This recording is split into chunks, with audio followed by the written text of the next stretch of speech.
হেতৰ গানে মানুহৰ আশা আকাংক্ষা সমাজৰ বাস্তৱতা প্ৰকাশ কৰে। অসমৰ মহান নদী ব্ৰহ্মপুত্ৰক তেওঁৰ মিলনৰ প্ৰতীক ৰূপে বৰ্ণনা কৰিছে। আৰু যে কত কি আছে তেওঁৰ গীতত। তেনেহ'লে আহকচোন এইবাৰ আমি সকলোৱে উপভোগ কৰোঁ আমাৰ অতি মৰমৰ কণমানিসকলে প্ৰদৰ্শন কৰা তেখেতৰ গীতৰ এই নৃত্যটি।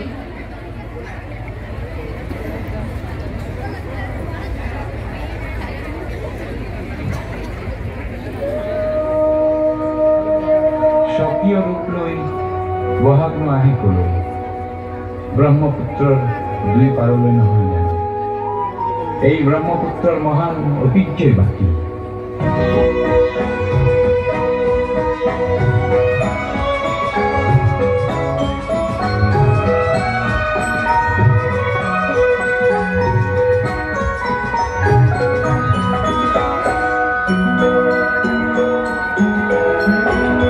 মহাবাহু ব্ৰহ্মপুত্ৰ মহামিলনৰ তীৰ্থ, কত যুগ ধৰি আহিছে প্ৰকাশী সমন্বয়ৰ অৰ্থ। মহাবাহু ব্ৰহ্মপুত্ৰ মহামিলনৰ তীৰ্থ, কত যুগ ধৰি আহিছে প্ৰকাশী সমন্বয়ৰ অৰ্থ।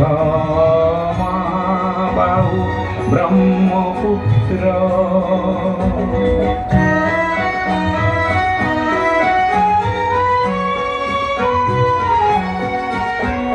সুদূৰ কন্যকুব্জৰে পৰা 12 ভূঞা আহিছিলে, সেই বংশতে শংকৰ দেৱ ইয়াতে জনমিলে।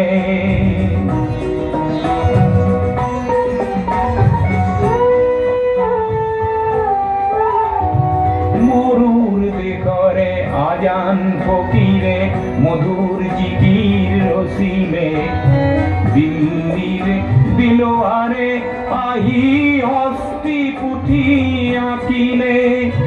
পঞ্চনদীৰ তেগ বাহাদুৰে ধৰ্মৰ সেতু গঢ়িলে, সমন্বয়ৰ দেখুৱালে কত প্ৰকাশত স্ফূৰ্ত।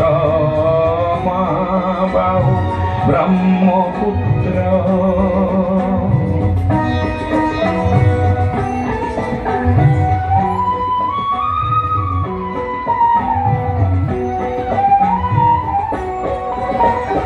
দূৰৰ লাচিতে শৰাই ঘাটতে কতৰুৱা গছিলে, জাতি ধৰ্ম ভাষা সবাকে সবে প্ৰেমেৰে বান্ধিলে।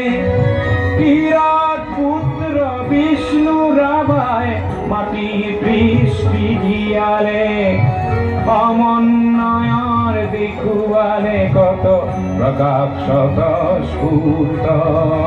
মহাবাহু ব্ৰহ্মপুত্ৰ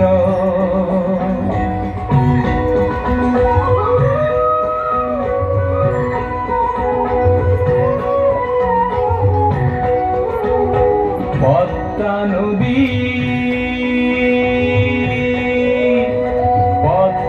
নদীৰ ধুমুহাত পৰি কত কত জন আহিলে, লুইতৰ দুয়ো পাৰে কত না অতিথি আদৰিলে। কিছু ল'ব লাগে কিছু দিব লাগে, দিন যাবলে হলে মিলিব লাগে মিলাব লাগে ৰবীন্দ্ৰনাথে কলে।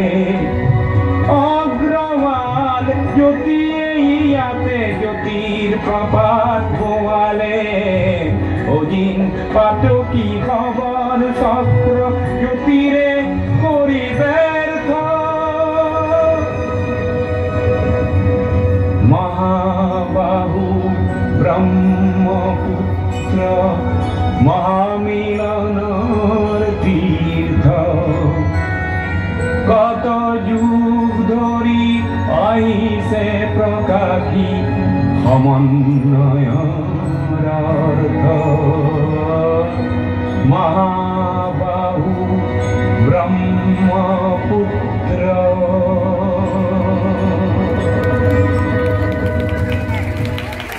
ধন্যবাদ